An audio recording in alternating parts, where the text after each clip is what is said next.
I said I wanna rock.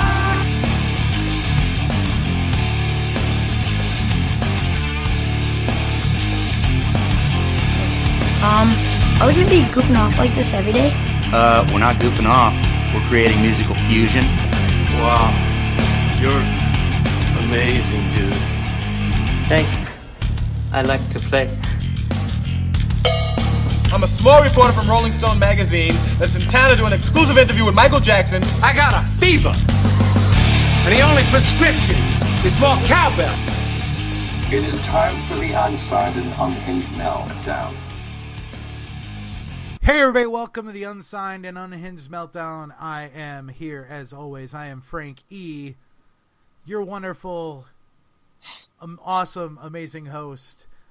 And I have with me, all the way from Milwaukee, which is Algonquin for the Great Land. I watched Wayne's World last night, so I can get away with saying that. I got Hijack with me. How you guys doing? Good. Now, Hijack did the November 4th show for Rock for Relief, and these guys were introduced to me by Will from Slaughter Party, and Will's a good friend of mine. He does all the flyers and everything. He said, dude, you gotta get these guys. And I was like, well, make it happen. And never really seen them play live. Heard like maybe a handful of songs. And I gotta say, I was completely blown away by seeing these guys live. And they're a two-piece band, which you don't see that very often. We thank you. So, how did you guys meet, and what's the actual formation of the band, and why did you decide to go two-piece rather than a larger formation? Well, we met because I was in a band that broke up, and the bass player of that band went and joined Ron's band. Ron's band was on the ropes, so the bass player wanted to do just a show, just a random show, and so he asked me to play, and then he asked Ron to play. So that was the first time we met, and the show went really well. Like, all of us were surprised on how well it went. Not that it couldn't have, it just really went. I was surprised. Well, anyway, so then I just started talking to Ron, and I was like, well, we should jam, we should do something. And it just didn't happen. It didn't happen. You know, Ron had just, like I said, his band was on the ropes, and by that point it was gone.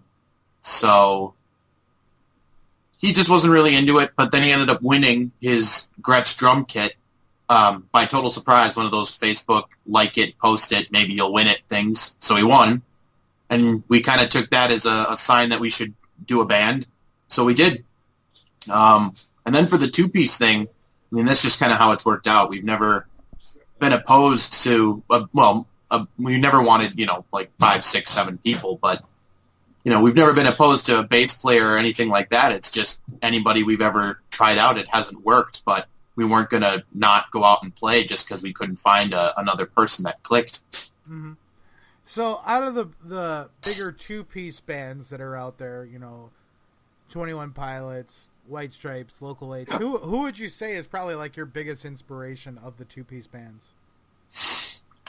For me, it would be the band that made it okay for me to be a two-piece band, which was actually none of the big bands. It was a two-piece band called One Eyed Doll from Austin, Texas. They were it's like a horror punk band. It's a guy on drums and then a girl that sings and plays guitar. We found them by accident on YouTube. Right around the time that we did that, they were playing at the rave. So we went and saw them and actually got a chance to hang out with them and talk to them. Oh, wow. And and so I got to kind of explain our conundrum that we were starting a band but couldn't find a bass player, and they had a similar experience, but she was like, at the end of the day, we wanted to be a band, so we just started doing it anyway, and I was like, I can totally get behind that idea, and that's how it went. And actually, we just opened for them in October again. Yeah, we did it again. In Joliet with Dollskin as well. And this time, actually, for part of their set, they had a bass player. So it's good to see that they're experimenting as well. So I don't know. That's the band that I've been paying attention to and heavily influenced by. I really love Dollskin. Those girls are amazing. They're fun, actually. Yeah, really fun. We didn't really get a chance to talk to them very much. They were kind of all over the place at the venue. But yeah, they were a fun show to watch. Ron, you wanna field that? Oh yeah. One adult definitely initially, and I will admit, like, I'll even throw a local one in there from Chicago. I'll even go Mr. Russia, going off of Josh's drumming style and everything else like that. And then also I'll caveat from there into Royal Blood. Saw them once when they're up here at the rave. Saw them again when they were with Queens of the Stone Age. And seriously, drumming's timings were just spot on. His innovation is just spot on as well. A lot of energy, and he's just, what can I say, hit him like you mean him. Yeah. And the name Hijack. Now, I personally kind of know, well, not personally, but Ron, you told me where the name of the band came from, but I told you the actual one. For the listeners that don't know, how did you guys come up with the name Hijack for your band? Are we going with the PC version or the real version? Whatever you can do both, or you can do whatever you want. Let's do the PC one. Okay. Well, the PC one, it was based around the concept of being overly unhappy with the state of the music industry as it stands now, and what's popular and what shouldn't be popular but is anyway, and really trying to, I guess, for lack of the better term, hijack the music industry and bring back actual musicians into focus, opposed to these created pop stars and things like that. Yeah. Awesome. Now, what's the other version? The other version was when we were coming up with the band name. I was at home and inhibited by a mix of substances, which won't be named, but also he was all jacked up on Mountain Dew, boys and girls. Yes, yeah, exactly. That's how it happened, and it was high in spirits in that Mountain Dew. Yes, I'm jacked up on Mountain Dew. Hell yeah! Yeah. So then I came up with that idea while sitting there, and then I texted it to Ron. I was like, "What do you think?" Except we'll put a slash in there, so it's more like that AC/DC style thing, so it's not just one word. And he was like, "That sounds good." And we've just kept it. Oddly enough, before he told me the story, I already had my background story of like, oh, okay, one of us is like highly energetic, the other one of us is the jack of all trades. Got it. And then afterwards he told me like, oh, okay, that's the So the first song that we're going to play is off your most recent CD, which I got all their music when they were at the show on the 4th. And I know you can get it on Bandcamp. Is it available on iTunes and Spotify and all that stuff? Yep, it's available at pretty much any digital retailer you can think of. Or you can just go to their show and buy it like I did. That too. That works. We'd like to meet you. You already met me. Oh, you're talking to the listeners. I met the listeners, not you. So, off Turn It to 10, we're going to play Ashes and Dust, which I got to say, dude, I really, really enjoy this song. Oh, thank you. It's your masterpiece. Well, so, why don't you tell us a little bit about this song and, like, the meaning behind it, and, yeah. Well, the song itself started out as something very, very, very different that we played with a couple of years ago, and it kind of had more of a, well, I don't like to use the term emo, but I guess that's kind of where it came from, is kind of that early My Chemical Romance and Thursday vibe. And it turned into what it is, influenced by so many things. I think one of the things that influenced it most was actually, because when I was younger, I was an early Fall Out Boy fan, and then I heard some of their new stuff and stuff like the Phoenix and all that. That was very orchestral, kind of gave me some ideas, and then I got my little synth keyboard, my MIDI keyboard, and just started kind of noodling with ideas and expanded it into more of what it is now, and then kind of just came up with lyrics at the end. The first lyrics that were written for that song was actually that I'm standing in the ashes of my world part, which was whatever at the tail end of the song. And the rest of it I kind of filled in after those lyrics because, I don't know, those lyrics just kind of jumped out when I wrote that part. I was like, all right, and kind of had to figure out the rest of it around that. We kind of wrote the song backwards in a sense, and really Ashes and Dust is actually like a caveat, I'm thinking, to bigger and better things, because originally it was like, we stayed with the two-piece style. If we can't play it live, let's not do it. And then afterwards it's like, well, let's start experimenting with different sounds. Let's start experimenting with different times. Let's start experimenting with layering techniques. Becoming a larger band. Actually, doing it. So this is actually like one of the first flagships that we released out in that format, actually. Yeah, it's showing an audience that just because we're a two-piece band, we're not going to be limited to what two-piece bands are traditionally known to be. Exactly. And dude, like I said, it's a great album. Great song, great album. The album is Turn It to 10, like they said, you can find it just about anywhere on digital media, or go to one of their shows, pick it up like I did. So guys, check it out. This is Ashes and Dust.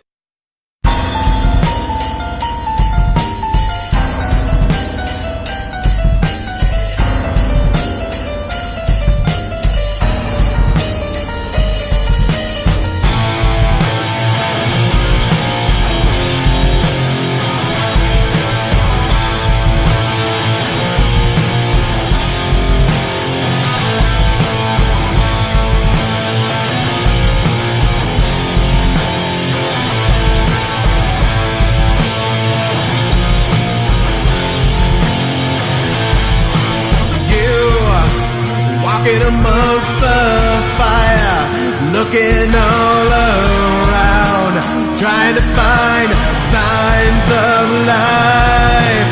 I'm lying amongst the embers, looking at the sky, trying to find the strength to keep on the air.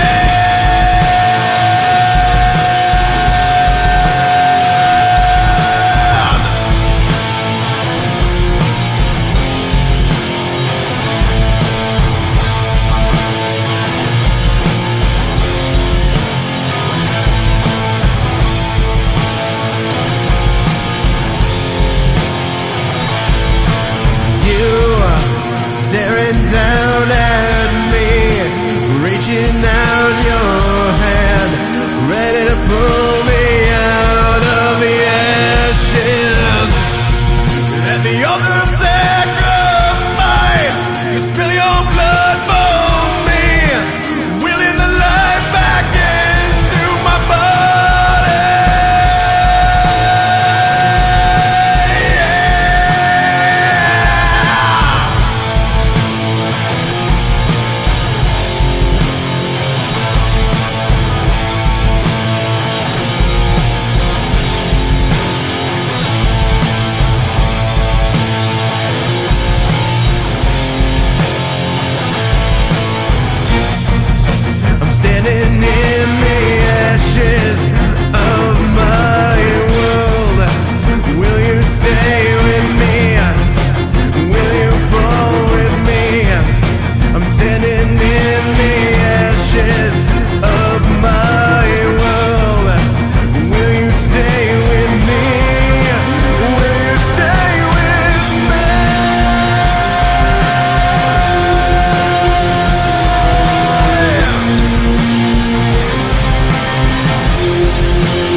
That was Ashes and Dust. Now, for you guys that actually get the physical copy like I have, and maybe you won't have an ancient computer that Jesus used to contact the disciples, that will actually let you upload the CD onto your computer, and you don't have to have Ron send you the digital copy because the physical copy won't upload on your computer.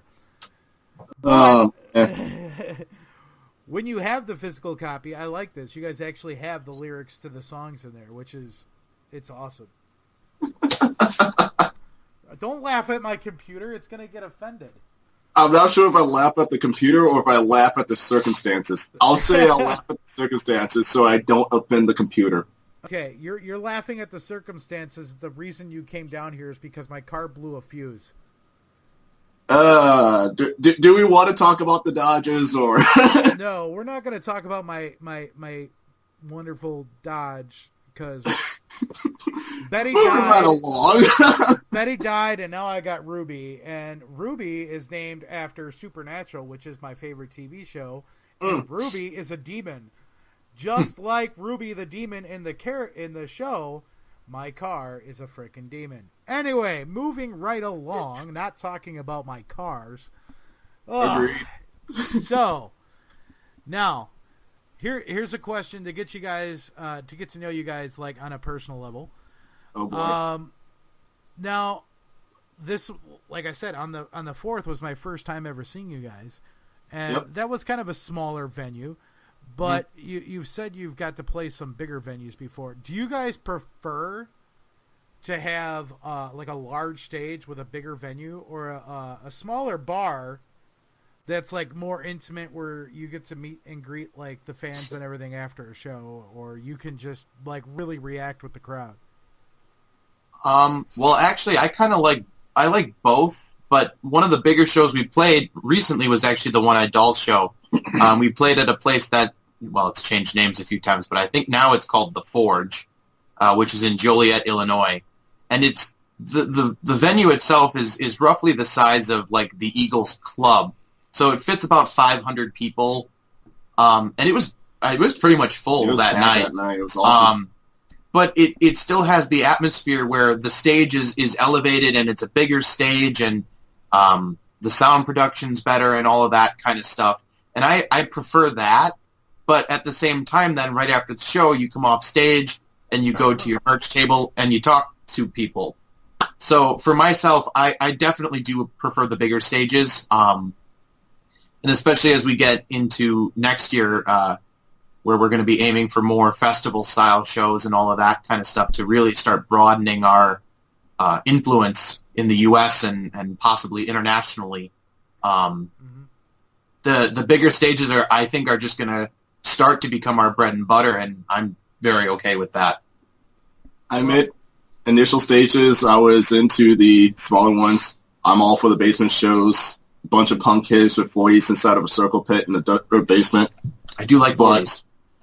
As the band grew, it's like, okay, we can actually mature a little bit more. We can go out and play like Chill on the Hill in front of like 2,500 and have it live broadcasted. We can go out and go to the back bar and like open up for Kofi Baker, the son of Ginger Baker, or September Morning, or One-Eyed Doll, and actually go for the biggest stages. So it's like, as we continue to grow, it's like, yeah, let's do that. There's still a bone in me that's still, I don't know, every once in a while wants to be like underneath a fake name, do like a Foo Fighters thing. Or Green Day. I mean, Green Day did that too, where they just would randomly show up at small bars, not tell anybody, and they just, 50 kids could get in, and boom, you're seeing Green Day. Yeah. But I mean, it'll still do the bigger ones. Yeah. Now, you mentioned the back bar, and I've been to the back bar. It's kind of a hike for me, and me with my disability. I don't like making that kind of a drive, but it's a great venue. What would you say are some of your more favorite venues that you guys have actually had an opportunity to play at? Well, the Forge is still, I mean, we've played the Forge twice now, and the first time we played, it was called Mojo's, but the venue itself really hasn't changed between changing hands, minus a few facelifts, I guess. But that was really one of my favorite places just because of it's all very open, but the stage is, I don't know, it's just one of my favorite places to play. The back bar is okay. We've played there a number of times now, and I really don't have anything bad to say about the back bar. But I don't know. I really liked that one, and then I would say the Frequency, definitely. The in Frequency Madison, is fun. Red Zone in Madison's also fun. Yeah, a lot of the outdoor shows that we've done too, like in the past, I just always like, I don't know, there's something weird with me drumming outdoors. That's just actually a lot more fun. Yeah, Chill on the Hill was cool. That whole like kind of playing in a band shell thing was fun. Now, speaking of outdoors, did you guys get a chance to play Momfest, or were you guys not included in that? No, we had the invite for it, but I think we were busy during that time, though. I actually have a lot of friends that were playing at Momfest, and I'm trying to not be negative about the situation, but I heard a lot of mixed reactions, mainly negative, about Momfest.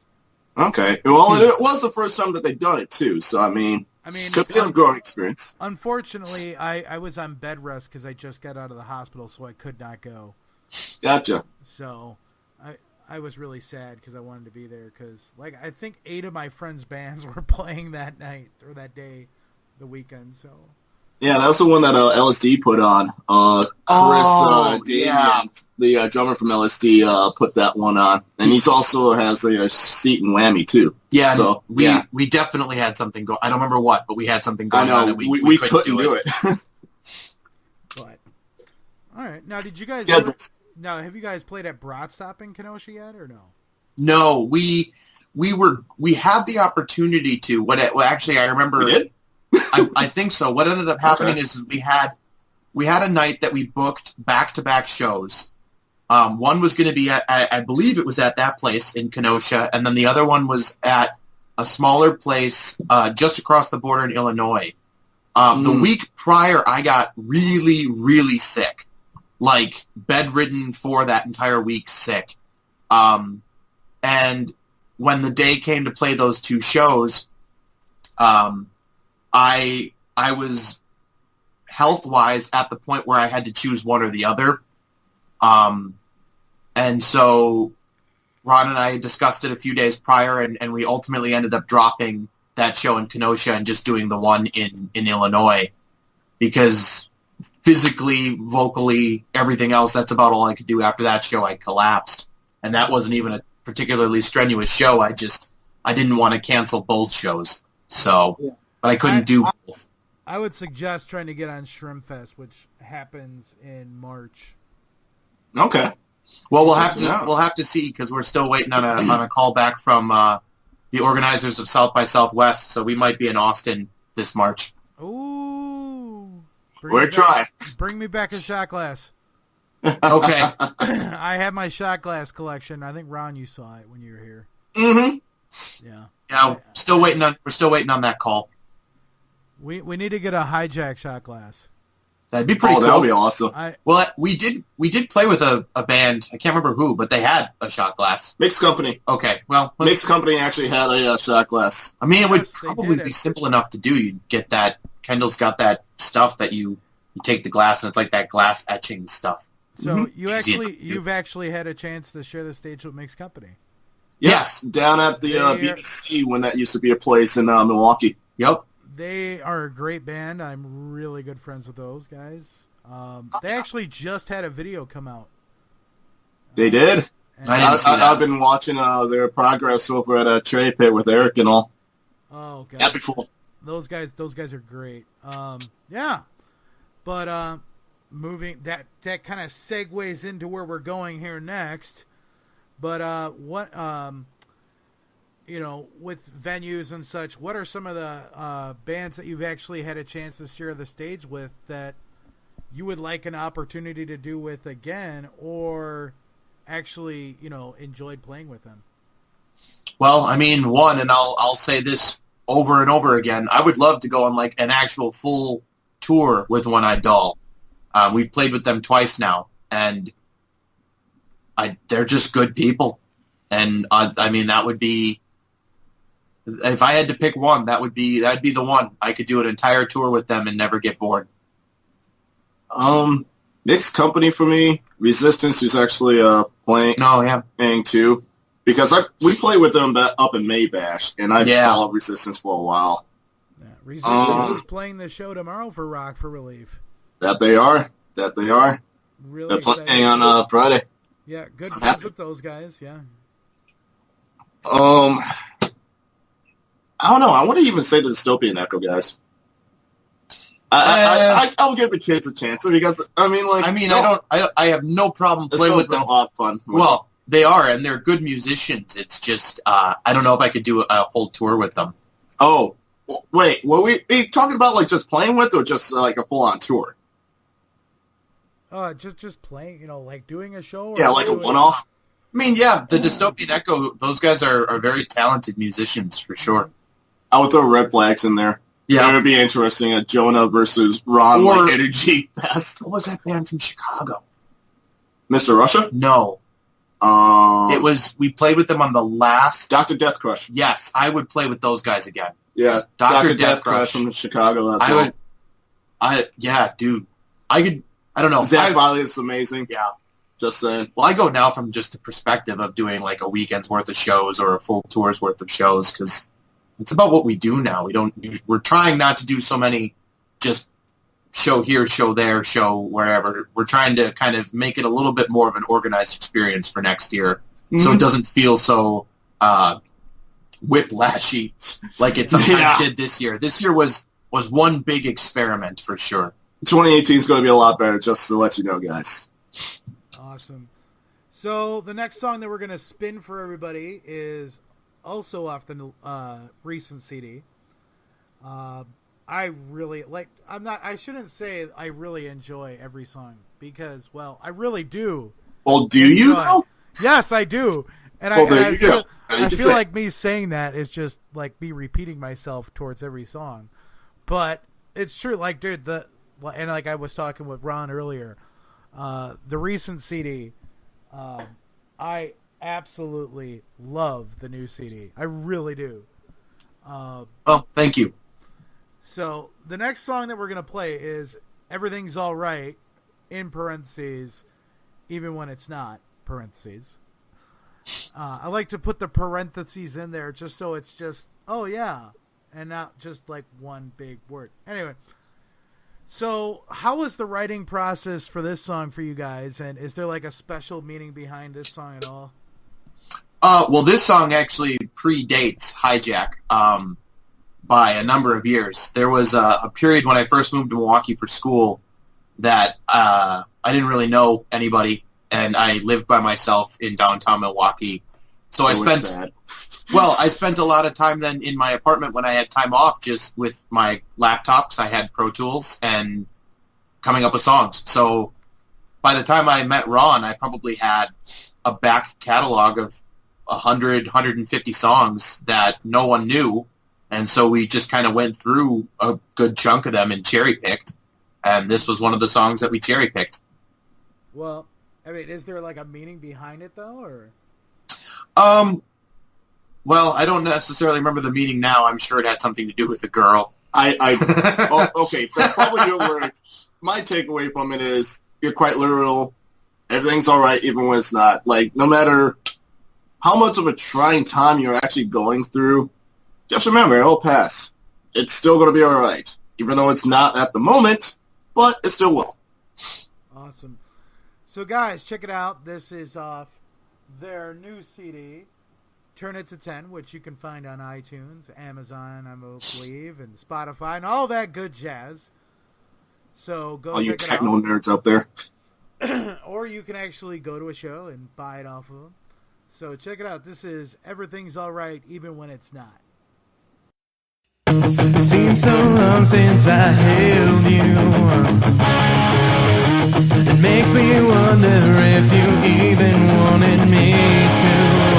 I've run this gauntlet 1,000 times. It never leaves my mind.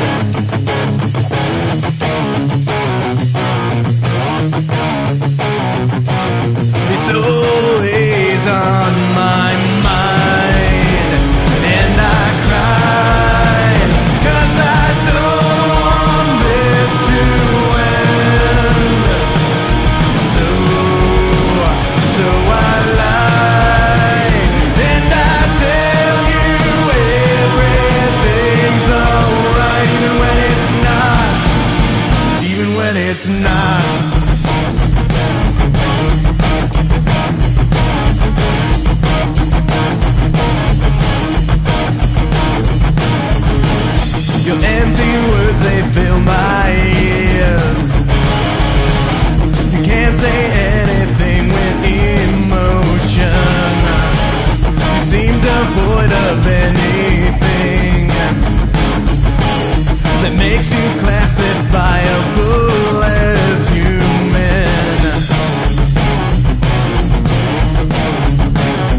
when it's not.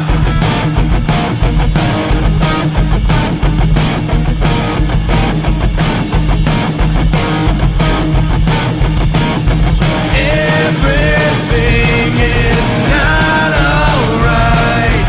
Everything is not just fine.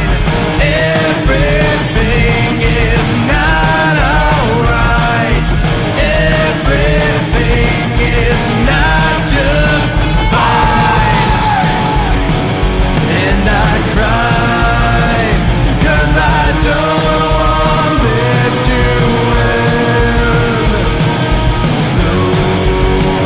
So I lie and I tell you everything's alright, even when it's not.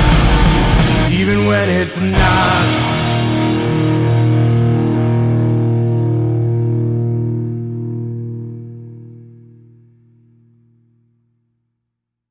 Yeah, that song's great. It really is. And like Ron says, everything's all right, even when it's not. All right. All right. So, we got to know a little bit about, like, you guys personally, like, you know, bands that you played with and stages and such. So, let's get to know, like, on another aspect of that. We're going to the deep, intimate levels. We're going in it. We're getting deeper intimately now. Ooh, baby. I like the big spoons, man. I'm just telling you. All right. So, what was the first concert you've ever been to? Ooh. I'll let you go first.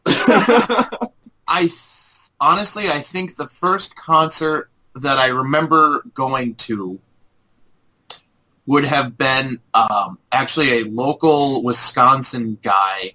And I say local loosely because he has toured all over the world.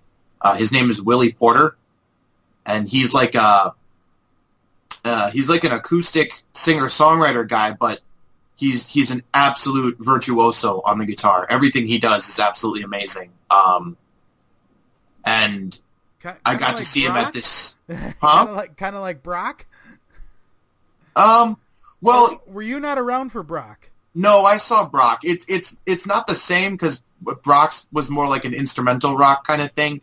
His is like a song. It has lyrics, and everything else. But it's one thing to hear it, and it's another thing to see it. And just the way that he handles the guitar and the way he plays and everything he does. I mean, he does these weird tunings, and he's tapping, and he's like hitting the guitar body, and he's incorporating all of the music just with his guitar. Mm-hmm. Yet when he does it, even live, it still sounds like you're listening to the record. And I think that was probably one of the biggest impacts on me as far as a live musician, that I've always worked to have the live sound like the record, so it doesn't sound like our music was compiled of 1,000 different takes. You know, you listen to it and you're like, wow, they sound just like they do on the record. And yeah, I think that was the first concert I went to, and it's kind of stuck with me ever since. I'm going to go a very different route, actually. My age at the time was either 12 or 14, somewhere around there, and the first concert that I ever saw was Jars of Clay. And I even remember listening to them on FM 102.1. And this is also during the same days that 102.9 was actually called the Laser and not the Hog, and Jars of Clay was actually played on that as well. Laser 103. Yeah, so I mean, like, Laser. There's your whole entire, like, dating of how old I actually am. And just actually seeing Jars of Clay for the first time, or just seeing, like, what an actual live band does for the first time. Yeah. It was actually just, like I say, a spiritual experience. Now, my first concert I ever been to was AC/DC. Nice. That was my first concert. Okay, how old? Yeah, which tour? This was the Ballbreaker tour. Oh, okay. I was like 17, 18. Okay. And, yeah. So, I mean, it was so great. It was such an experience. But going on to other firsts, what was the first album that was ever given to you? You bought, purchased, what was the first album you ever owned? Ooh. I have no idea. First I have no idea. Ever owned. I know the first album that ever mattered that I was gifted was Back in Black. But other than that, I have no idea what the very first CD I might have ever bought was. All right, I'm going to stick my head out there, and this is going to be interesting because, okay, this is like way back in grade school. I believe it was actually a Michael Jackson album. That was the first thing I ever owned. Maybe I was gifted Ricky Martin's record.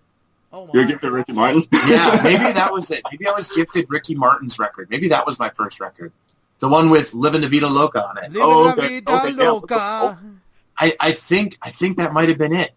Maybe. It sounds right. I love all the Ricky Martin jokes in movies now where they're like, oh yeah, that guy slays ass.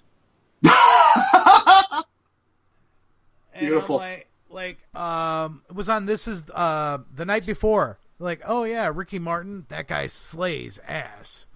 Or That's rough. American Pie. I hope to have the sex life of Ricky Martin. Yep. You know he's gay. Yep. Oh man, my first album that was given to me was New Kids on the Block. So Okay. that was the first album I think I ever owned was New Kids on the Block, and I had so much New Kids on the Block swag because I thought that would get me a chick. Wait a minute. I could actually go further back now. Criss Cross. I have him on cassette. I still have that cassette somewhere in this house. Dude, that album was amazing, though. I know, right? My God, that had to have been when I was Did you maybe jump? fourth grade, third grade? Jesus. Did it make you jump? Oh, yeah. Criss Cross will make you jump. Max will make you jump. Yeah, we'll go that far back in the archives. Oh, man. Criss Cross. You know what was the really funny is last year during the World Series run for the Cubs, Chris Bryant, his bat music when he was coming to the plate was warming up Chris. I was like, am I hearing Criss Cross right now? Warm it up, Chris. I'm about to. Oh, good times. So this next song that we're gonna spin, this is off the first album, no cover, and I told Ron this is absolutely my favorite song. I love this song, which you guys actually played it on November 4th at the Rock for Relief. It's almost like we knew. I wonder how you knew. I know, right? It's kind of weird. Which song? He doesn't know. Don't want to see you anymore. And I was talking with Ron earlier. I was like, Ron, dude, I swear to God, this is a cover. I swear to God, you guys covered it. And as I was jamming to it earlier today, I started singing the lyrics to Negative Creep. And I'm like, dude. And then I listened to it all the way through. And then I went and listened to Negative Creep. And then I went back and listened to it again. It's very similar. Should encourage the listeners to actually do the same thing. Just to let you know. I didn't even think about that. Happy accident. Yeah. It happens. It does happen. So is there like a special meaning to you guys behind this song? No, that song was written as like almost in a 12-bar blues style, really. Like we needed a song.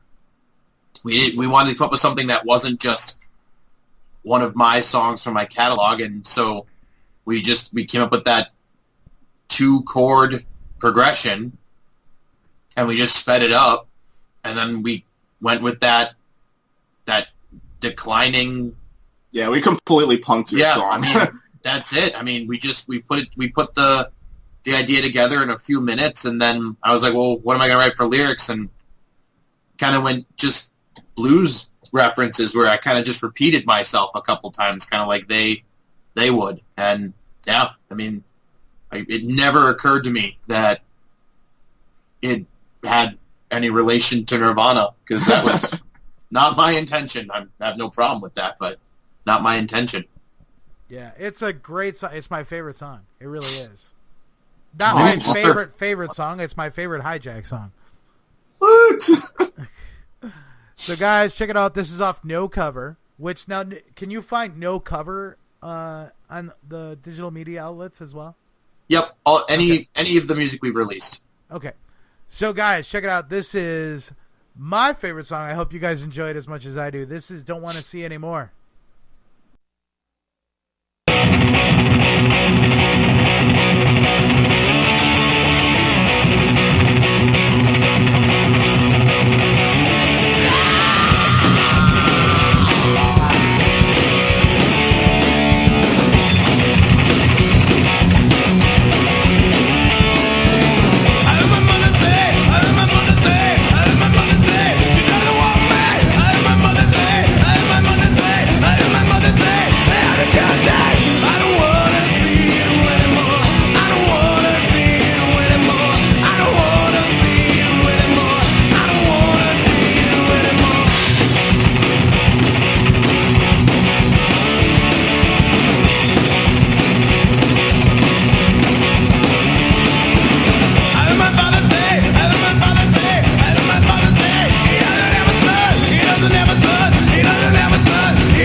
I'm a negative creep. I'm a negative creep. I'm a negative creep, and I'm stuck. No, that's.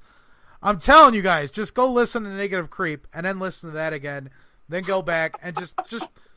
If I'm wrong, I don't mind being told that I'm wrong, but I so get that vibe. But anyway, I digress. I digress. That's like one of my favorite words, digress. Oh, man. It's a fun one to say. Yeah. Digress. But I digress. So, now, let's get into the mythical portion of things. Not very mythical, but imaginary, so to speak. No, we're not talking dragons. Oh. Imagine Dragons? Oh. Anyway. So, as you know, there's a lot of festivals out in the world. Like we got Summerfest. Yep. There was Family Values. I mean, Yep. that was a big thing. So, if there was Hijack Fest and you could book it with like any band, alive, dead, broken up. Oh, like, wow. Who are some bands that you guys would really want to share the stage with? Alive, dead, or broken up? Led Zeppelin. Led Zeppelin, AC/DC? But like AC/DC, like Bon Scott AC/DC. Right. Okay, that's acceptable. Not taking anything away from Brian Johnson, but the Clash, that'd be cool. Can we do Dead Kennedys with Jello? Yeah, Dead Kennedys with John the Opera. I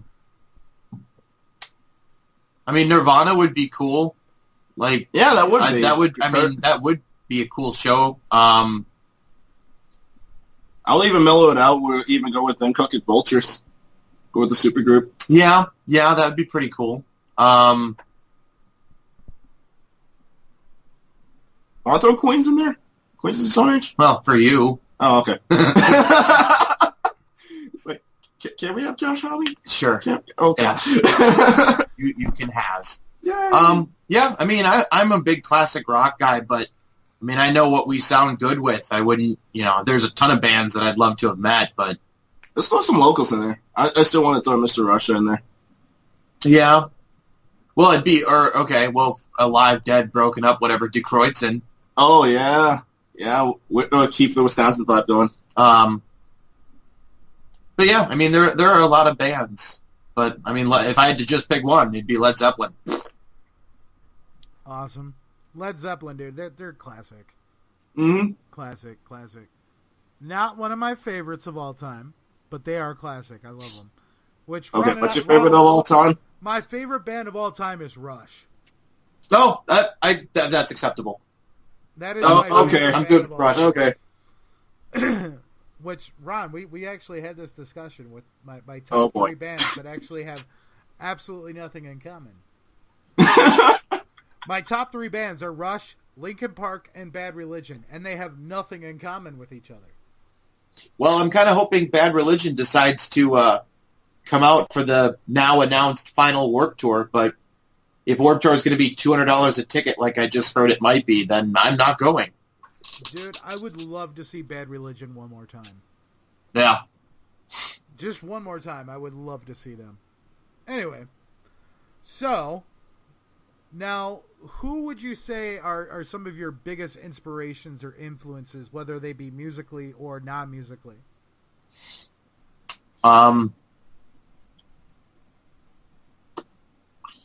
I guess my top 5, both musically and non-combined, would be Jimmy Page, Angus Young, my uncle, Rick, my grandfather, my dad's dad, and,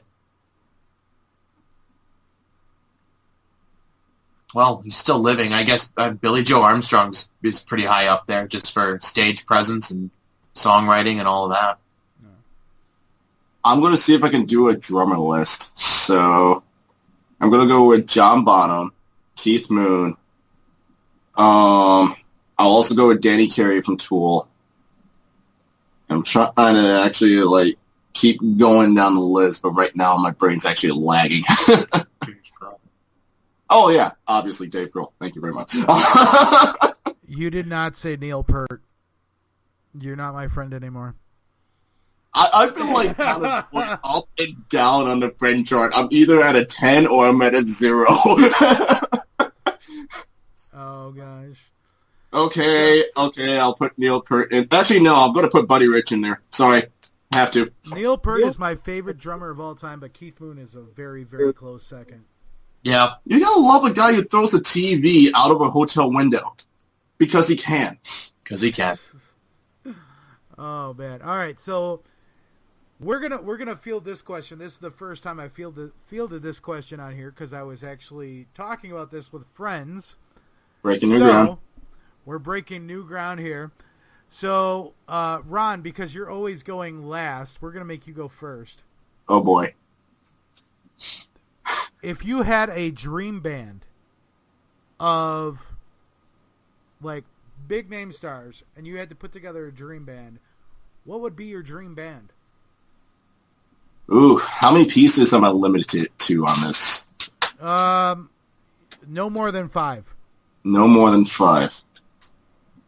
Alright, I'm going to play the lover card. I'm throwing Max on lead. I'm going to do that right away. Corey Taylor, I'm going to put on Volks. Are we doing Alive or Dead? It can be either or. Alright. I'm actually going to bring back Paul Gray from the... Actually, ooh. Who do I want? Do I want Paul or do I want, oh shoot, I'm blanking on the name. Bass player for Metallica originally. Cliff Burton. I'm going to throw Cliff Burton on bass. And I'm wondering if I actually want myself to drum it or not. I'm going to throw Kofi Baker as far as the drummer goes. Okay. And a rhythm guitar, why not? I'm going to put you up with, like, John Bonamassa. Joe Bonamassa? Or Joe Bonamassa. Yeah, let's see how that one works out. There's going to be, like, my dream band. Okay. All right, go ahead, Max. Well, I'd go with lining up like Corey Taylor, on vocals. That would be awesome. I'd still put Jimmy Page on guitar. Bass player, I don't know. I mean, you want Paul Gray? Well, no, I was thinking it was either going to be John Paul Jones or Geddy Lee. Throw Geddy Lee on there. I need the points. Drummer, it would either be Ron or John Bonham, which he hits like John Bonham and he's alive, so bonus. And then if I had myself, it would just be like just second guitar player. All right, so you want to hear mine now? Sure, go for it. All right, so mine, I would have lead guitar would be Tom Morello, hands down. Oh, okay. My rhythm guitarist, which honestly, the backup guitarist, they could share leads. Just saying. Yeah, that's true. My second guitarist would be Mark Tremonti. Ooh, okay. And my bass player is Fieldy. My drummer, of course, is Neil Peart, because there's no better than Neil Peart. And my lead vocals would be Kobe Dick. Huh, okay. I love Kobe Dick. My name's Kobe Dick. Mr. Dick, if you're nasty. Dude, I'm a big P. Roach fan, I'm just saying. So, well, that would actually work then. Well, it would either be, like, with vocals, it's like, it would either be like Greg Graffin, Kobe Dick, or possibly Mike Shinoda or Chester Bennington. Like, it's like so hard with me on vocals. Is nobody actually going to like vote for Lizzie Hale for like one of them? Like, just actually change it up, just throw a female vocal in there? I don't know. Nah. I still feel like one day our band is going to cross paths with Hailstorm. I don't know why. You just have that one intuition bone about you. Something. Maybe. Who knows? Maybe it'll actually happen. So, now, guys, the next song that we're going to spin and play for you guys is and give your eardrums an orgasm. Ooh, baby. I love this song. This is The Jerk. And so, guys, please tell us, what is the meaning behind The Jerk? That's just kind of a generic song, or a generic subject, rather, about the average shitty guy and screwing up a good thing, particularly in a relationship. Not my relationship at the time. It was just, I think I had a friend that she was going through some big up and downs with her boyfriend at the time, and it was just the stereotypical stuff, the non-committal, and, you know, being there and then not being there, and so on and so forth. And so that idea just kind of came out in that song. Awesome. Anything you want to add, Ron? No, that's actually basically it. It's a complete waking up one day, it's like not realizing how good of a life you had it until it's like you look over at the other side of your bed, it's like, it's empty. And her stuff's gone. Oh, crap, I fucked up. It's basically that song. Strong words from a strong man, Captain Insano. Captain Insano showed no mercy. Mm-hmm. Oh, God. All right, guys, so check it out. This is The Jerk.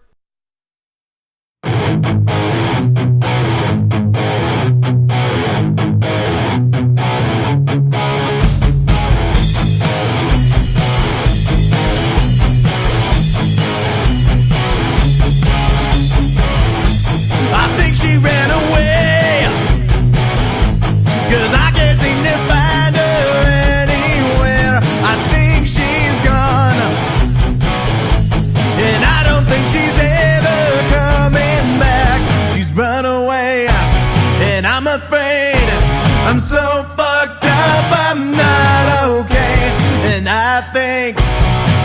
to say that she's never coming back.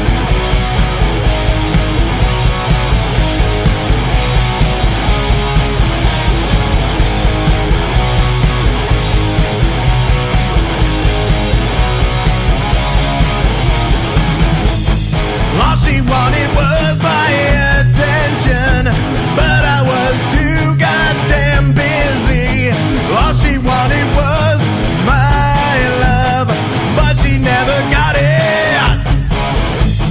All she wanted was my love, but she never had it. She's run away, and I'm afraid I'm so fucked up, I'm not okay. And I think it's safe to say that she's never coming back.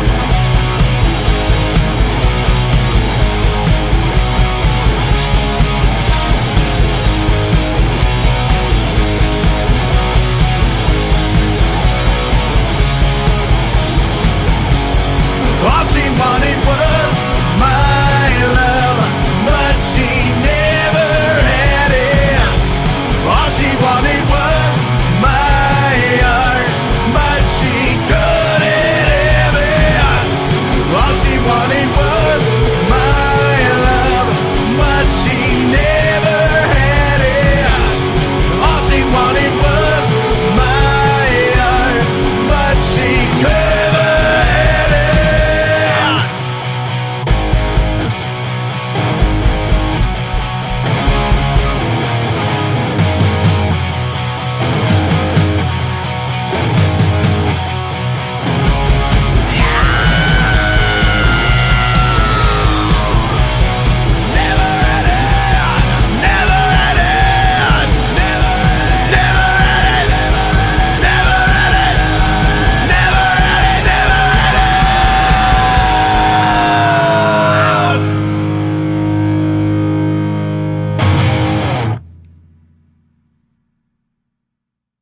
You're a jerk, I know. You're a jerk, I know. You're a jerk, I know. You're a jerk, I know. Sorry. Had to throw it in there. I had to throw it in there. When I first saw it, I was like, wait a minute. Is this kind of like She's Got the Jack? Isn't that one a throwback in our shows? We have played that one live before. Yeah, we have. Oh, man. You know, I love it when bands do a cover song and make it their own. I really do. Like when you guys, Slaughter Party, when they did Ballroom Blitz. Yep. That was beautiful. They kind of do it like the Tia Carrere version on Wayne's World. Yep. And I love that song, but I love Slaughter Party though. I love those guys. So, but that's just me. I love music. I love local music. I love the independent music scene because, in my opinion, and I stress this out so much, there's so much passion before a band gets signed, I believe. And once, I don't want to say all bands, but once a lot of bands actually get signed, it's like the passion is gone and it's like, okay, how can we make more money? When it actually comes to that, I almost like compare like the local bands to like the NCAA, like for those sports fans out there. And it's like always interesting watching the college sports because it's all the guys like trying to make it. And then when you get into like the majors, it's like, well, we already made it, so do we keep trying? But I think some of that also has to do with record labels, because I think sometimes the artist wants to do something and the label goes, no, that won't make money, you have to do this. Exactly. I like when Korn actually put out that one song. They put out Y'all Want a Single, and the record label did not want them to put it on there. Y'all Want a Single? Say fuck that. Yeah. Fuck that. Love that song. That song is such a great song. Oh, man. I love So Korn. we gotta hijack the music industry back. Bring it back to where it needs to be. Yeah, like, have you ever seen that video, though? Like, the stuff that they actually put across there, like the Britney Spears video costed like an ungodly amount, an ungodly huge number, and they're like, right now you've only seen like $2,000 worth of this video. It's like, what? Mm-hmm. I'm like, damn. Anyway, moving right along. So now, how long have you guys been doing this for together? For almost 4 years. Yeah, it'll be 4 years in April. Aww. Happy anniversary early. Oh, look at that. You guys are hugging each other. I saw the hug. You guys didn't. Anyway. So this question actually has become a staple question that I saved to the very, very end of my interview. Because now Ron, you've seen the room. You've seen my room, so you know that I am a huge fan. Yep. I am arguably one of the biggest wrestling fans, at least in my group of friends. I am huge. I love wrestling. I eat, sleep, breathe, shit, drink, piss, wrestling. I don't know if it's all that, but so was TMI. Yeah, but if a wrestler had come to Hijack and said, I want to use one of your songs as a wrestling theme song, what song would you actually hand them? Ooh, that's a good curveball question. Well, I mean, one song that they could, which is like brand new, that it was a single we released on Halloween, would be a single that you can find on iTunes and all that. It's called Zeke the Undead Voodoo Rocker, which is a song we wrote about our band's mascot. All hail Zeke. But it's kind of like a heavier song, and it's got very big drums. It's kind of got a tribal element to it. But I mean, yeah, I would probably hand them. I don't Zeke think I heard this first. song. It's like brand new, and unfortunately, we haven't had the opportunity to really promote it as much as we wanted to. I mean, we promoted it all the way up to its release, but since its release, we've been busy with shows and whatever, and now we're also in the midst of getting people to vote for us because we are nominated for 5 different awards for the Milwaukee radio music stuff, and I voted. That voting ends next Tuesday, so yeah, on the 22nd. So get your votes in now. Yeah, so we've just been kind of switching gears and doing that instead. I went on another email address and voted again. What? Keep them coming. Keep them coming. I honestly did not do that in case anybody from that award show is listening. Either way, keep them coming. Keep 'em coming. Oh man! Now, I like I stated at the beginning of the show, I actually seen these guys live, and they put on a great show. We'll toot their horn some more, and Ron will. If you're actually taking a picture of Ron while he's playing, he will look at you and smile. Yes, I will. Which I got like a few good snaps of him like going ee with his pearly whites. But one thing that I have to ask is I noticed the quote-unquote Hijack fan section. There was at least 3 of them that were following you around at that show. And are these just like loyal fans? Are they wives, girlfriends, or just really close friends? One of them is Ron's wife, one of them is my wife, and the other one is our friend Jordan, who has been assisting us with like roadieing and all of that kind of stuff, and he's kind of a newer addition, so just he's been there more recently. It's always good to have the support behind the stage to support those of us who are actually on the stage. Yeah, I mean, you guys had a lot of energy, and they even had a lot of energy while you guys were on, so that was even more encouraging. Oh yeah, so makes it fun for everybody. Now, for those of you guys that don't know, Ron likes to slam dance. There's videos of it because when Slaughter Party was playing Doppelganger, Ron was starting a mosh pit with Brock Betts and one of the Unsigned Unhinged Meltdown. Mm-hmm. And we got video of that, and it's up on YouTube, so go check it out. So I'm an old school mosher. I love it. Each time when there's a circle pit, it's like, it's weird getting older. I'm looking at it, and nowadays I'm like, should I do it? And I saw like Trivium and Arch Enemy, and I just saw all them going in a circle, and I just like looked at my friend like, dude, hold my hat, hold my stuff, I'm going in. Hold my beer, son. Hold my beer. Yep. Oh, I'm jumping in that. So what's in the future for Hijack? Like, what's coming up in the future? Any shows? Any more albums coming out? Well, we have 1 or 2 more shows to play yet this year. Krampus Fest, definitely December 1st at Kochanski's up here in Milwaukee.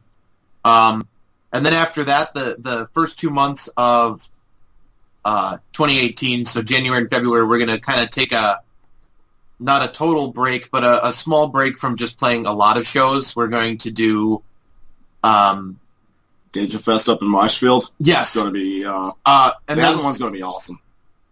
And then we're also doing some out-of-town shows, just maybe like Illinois, St. Louis area. But then we're also going to be, or I'm going to be, working on finally mixing the songs we recorded at Sun Studios when we were on tour. So that might surface in the next year as kind of an added thing, so people can hear that. And then we have a lot of new songs and new ideas that we've been working on. We've been so busy this year, we haven't had really any time to just get together and flesh any of the ideas out. So we'll probably do that as well, so we can start demoing and thinking about doing more material, because I'm definitely of the mindset, I know it's more, I don't want to say trendy, but more common these days for a band to release a record every 2 or 3 years. But I think that being able to release a record a year, if you can do it, you should. Because even if you're not going to make a lot of money with the records, having that material and having then a legitimate reason to continue to stay active on social media instead of just, taking random pictures of the food you eat, is way more beneficial in the long run. And I don't know if we're going to do a full record again, or if we're just going to do EPs.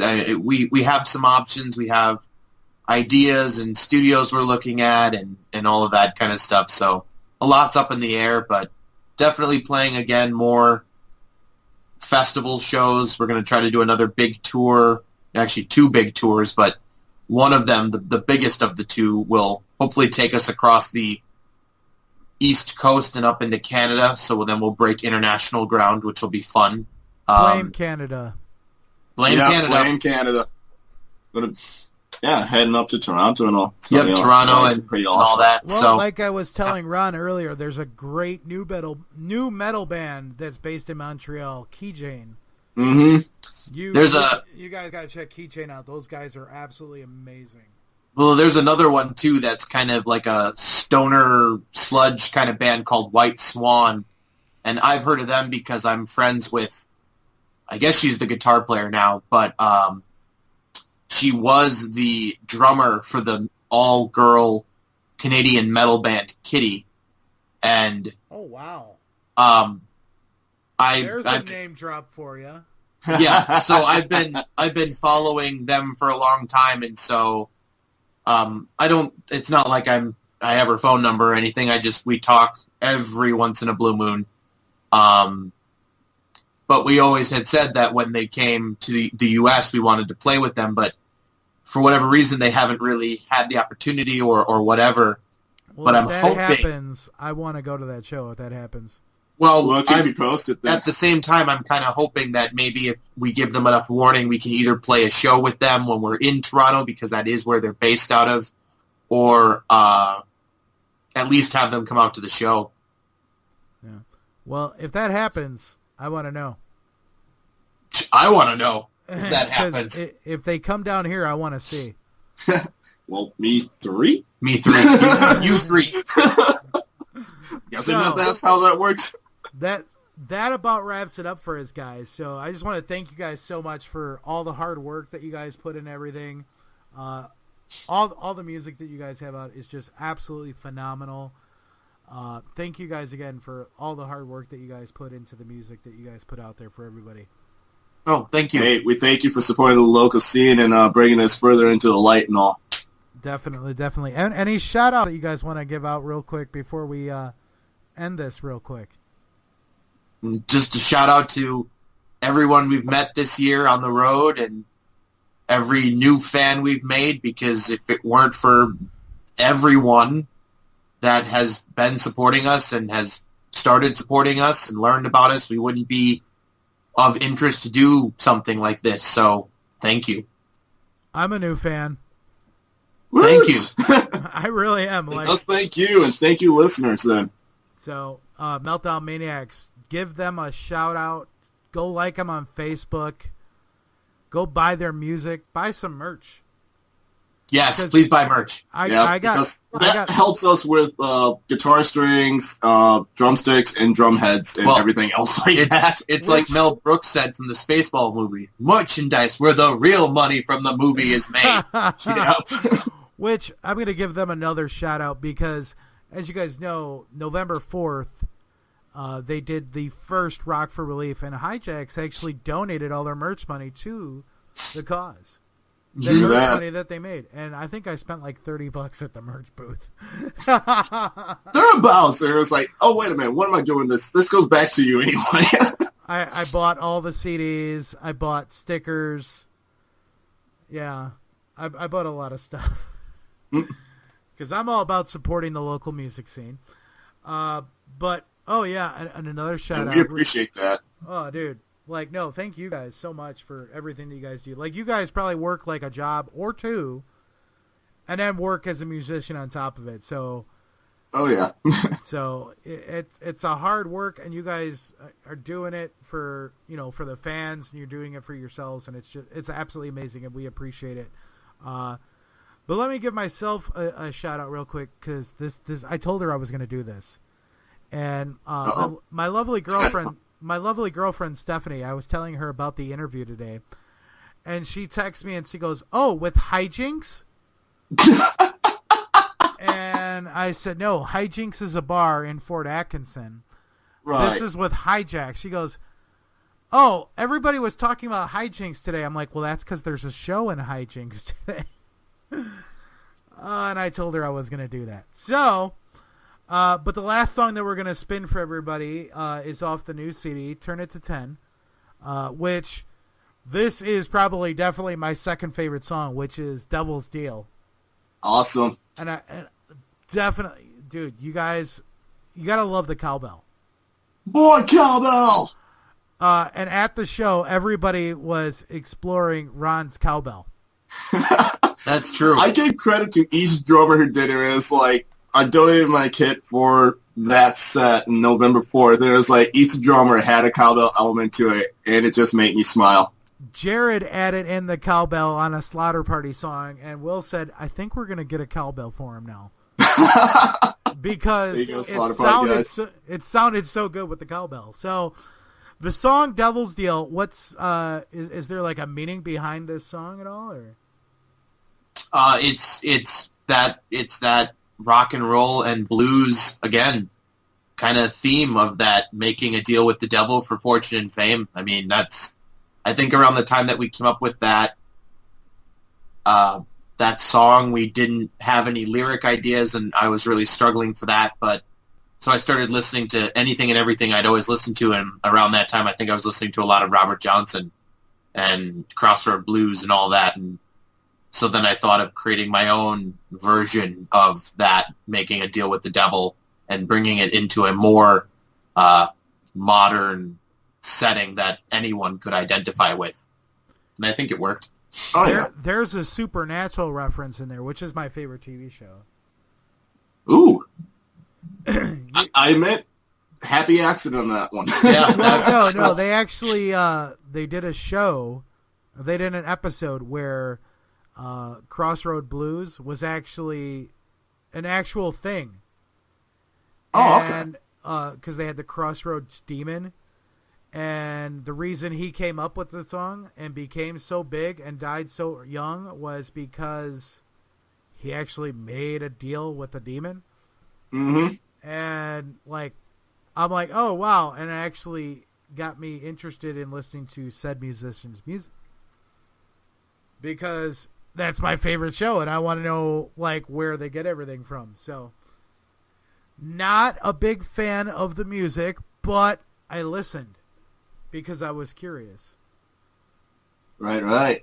But all right, guys. So this was Hijack again. Thanks you guys so much for coming on. I really truly appreciate it. Thanks for having us on. Oh, definitely. Definitely. Well, let's do it again. We'll have to do it Yeah, again sounds sometimes. good.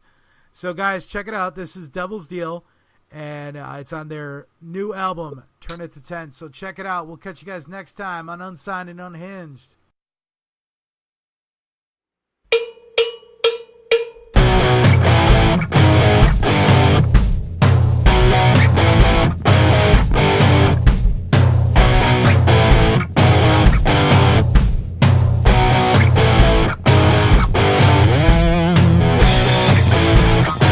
Hey, Mr. Businessman.